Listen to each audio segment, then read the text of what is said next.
प्रेम एक जटिल और बहुआयामी भावना है और राधा का प्रेम का अनुभव संदर्भ और व्याख्या के आधार पर भिन्न हो सकता है।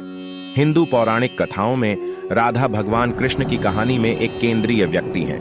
उन्हें कृष्ण की शाश्वत पत्नी और दिव्य प्रेम और भक्ति का अवतार माना जाता है। कृष्ण के लिए राधा के प्रेम को अक्सर बिना शर्त, निस्वार्थ और सर्वव्यापी के रूप में चित्रित किया जाता है।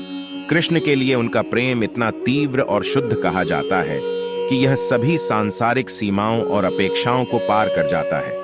कृष्ण के प्रति राधा की भक्ति को अक्सर प्रेम के प्रतीक और परमात्मा के प्रति समर्पण के आदर्श के रूप में देखा जाता है। कृष्ण के लिए राधा के प्रेम को परमात्मा के साथ मिलन की आत्मा की लालसा के रूपक प्रतिनिधित्व के रूप में भी देखा जाता है।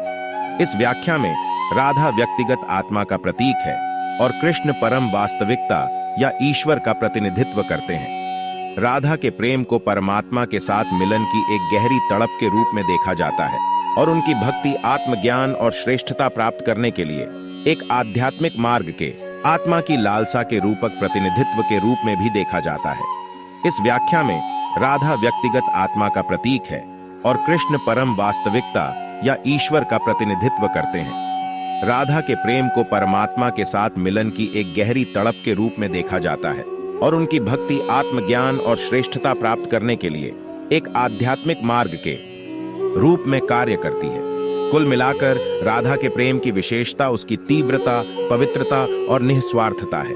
यह अक्सर हिंदू पौराणिक कथाओं और दर्शन में प्रेम और भक्ति के एक आदर्श रूप के रूप में मनाया और सम्मानित किया जाता है।